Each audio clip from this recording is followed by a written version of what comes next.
Hello, guys. Welcome. Merry Christmas. Okay, so we're going to record a video today. We're going to showcase a vulnerability that was discovered sometime, I think this year. I'm not specific anymore. Probably it's called PrintNightmare, which is a vulnerability affecting a particular daemon service on Windows called Print Spooler service.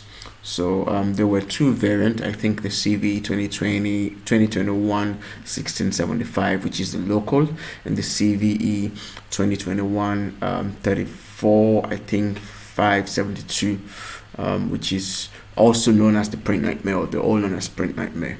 Now, both vulnerability can actually cause an attacker to um, have remote code execution on the machine with just a normal user account. So we're going to see how probably we can simulate, or maybe emulate is the right word to use for this, a bit of the technical details. We will see that 2021 34 527 is something that relies on that RPC protocol. So we see when using RPC protocol to maybe add a new printer to a network, we find that RPC async add printer driver theme being called, or the RPC add printer driver EX extension being called. A client has to provide multiple parameters to the print spooler service. So these parameters can either be the P data file, or the P config file, or even the P driver path. So we will see that the service makes several checks to ensure that the P data file and the P driver path, are not UNC path, but there is no corresponding or no checks on the pconfig file. So that's pretty bad, and we'll see that an attacker can replace the DLL with a malicious one, and this is just going to be executed, and that's game over, because it runs at NT authority, which is that highest system level on the Windows environment. So quickly, enough with the talk. Over here on my screen you can see that I'd saved some time. We've done an nmap scan, and we realized that this is actually a server still connected to the same domain as server 2008, but this appears to be a Windows Server 2019 data center evaluation. We can see it's the same domain, cptsecure or .org, but here we see quite the number of ports open. We can see that 389 LDAP is listening. We can see 139 NetBIOS SSN, then 445 SMB. Then we can also see a couple of these high-end ports that are open. So I'm just going to show you something quickly. Go into the host script scan. We can see the NetBIOS name again is verified, server 2009, sorry. Then we can see SMBOS discovery. Fine. Over here, a bit of cool details for us, the fully qualified domain name also, but something I just want to show you here. We can see the security mode. Account used is blank, authentication level is user, challenge response supported, which is good, for fair enough. But down here, message sign enabled and required for SMB version 2. Pretty cool. Okay, so which means it's going to be pretty difficult to use responder to do something on this kind of environment, but there are other ways of exploiting this. So we are going to use a legacy exploits, SMB PSSX, and see if this is going to work. So I'm going to just clear the screen. I set the parameters, so I'm just going to run this and see if I'm able to get a shell as my initial access from this. If not, we will probably try other credential grabbing attack or technique, then use EvilWinRM to see if we can. Oh great, this gives us a shell. So we got our first session here.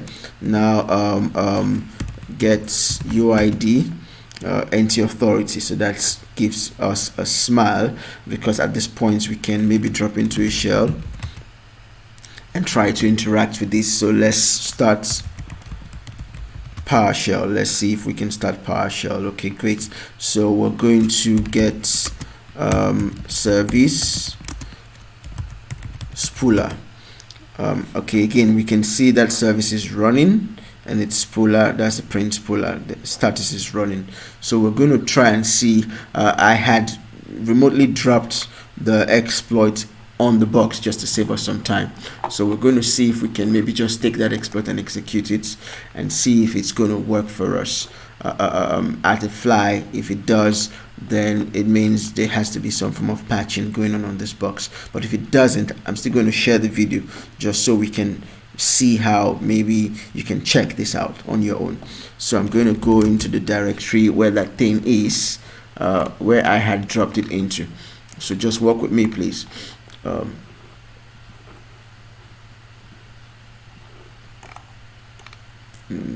Just a minute. Okay, great. So we're going to cd go back, then we're going to go into users, then administrator, downloads. Okay, in here I think we have that CV PS1, but although the permission on this file I can see A, we'll just try and see if that's going to give us something. So I'm going to clear the screen. Oh yeah, I forgot it's not going to clear. Okay, so let's try to import this module.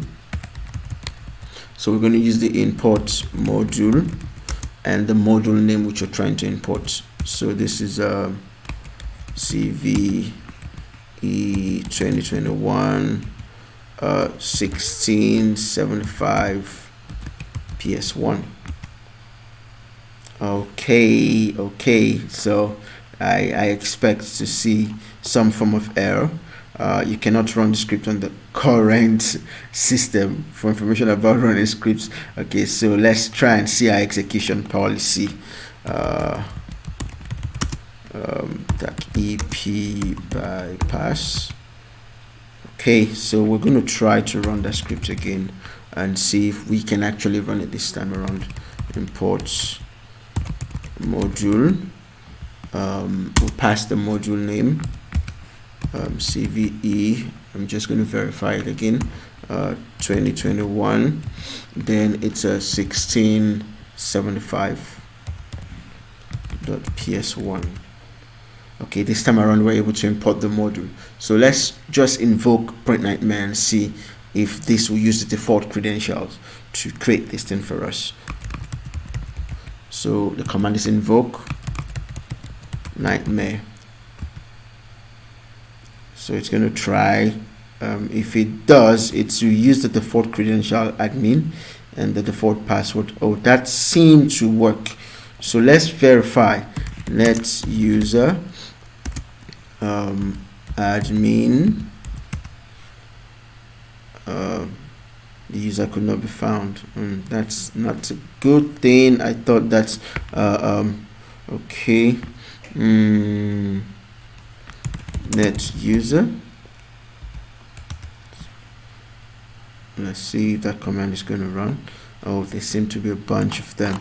Okay, this is on a domain. So do I need to pass the domain flag to be able to execute this? I'm going to see. Maybe I have to pass the domain flag because it belongs to a domain. Okay.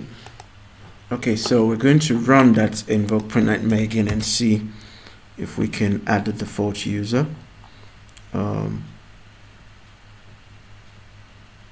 Determine what is not recognized. Okay, so I think we'll have to PowerShell. AV is doing some funny stuff. I don't want to use unrestricted, but I'm going to just use bypass again. Then I'm going to import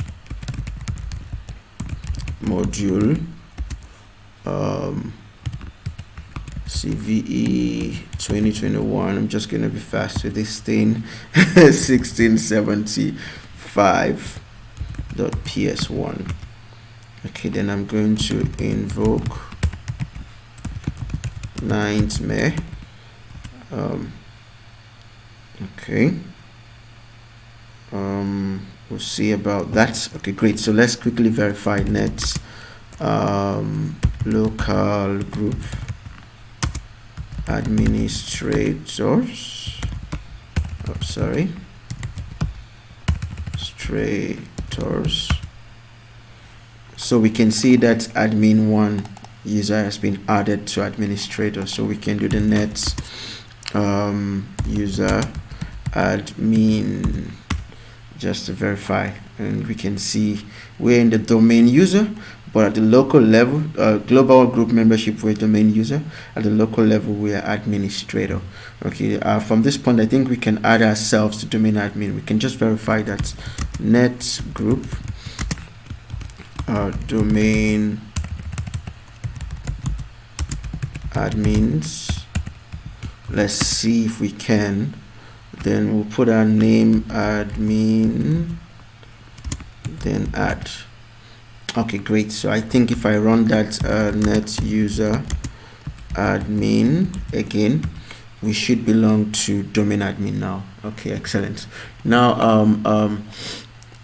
you might be wondering how to maybe this whole thing, to fix this whole thing. I think it all began when we checked the get service Spooler.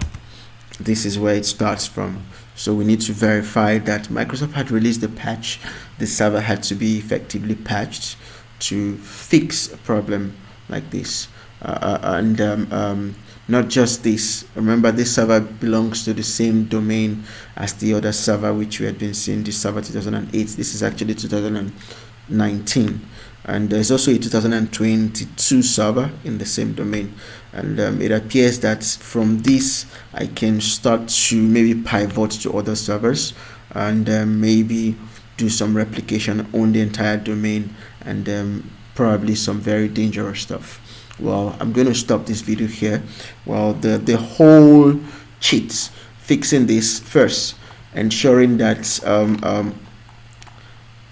services that are probably running are secure and safe, and correct patching is done, SMB configuration correctly is done. Then going at this level, ensure that the printer for this service is being patched to the recent version which Microsoft had released, and I believe that will fix more than 70% of the problem, apart from the other methods. The truth is, on this system, there's actually Defender listening. That's why you notice most times it deletes this thing off it.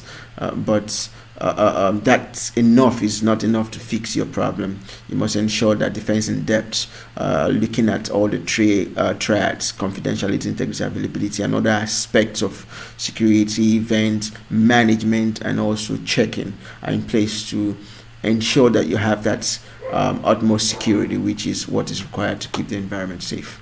Okay, thank you for your time, and I hope to see you soon again. Yeah, bye bye.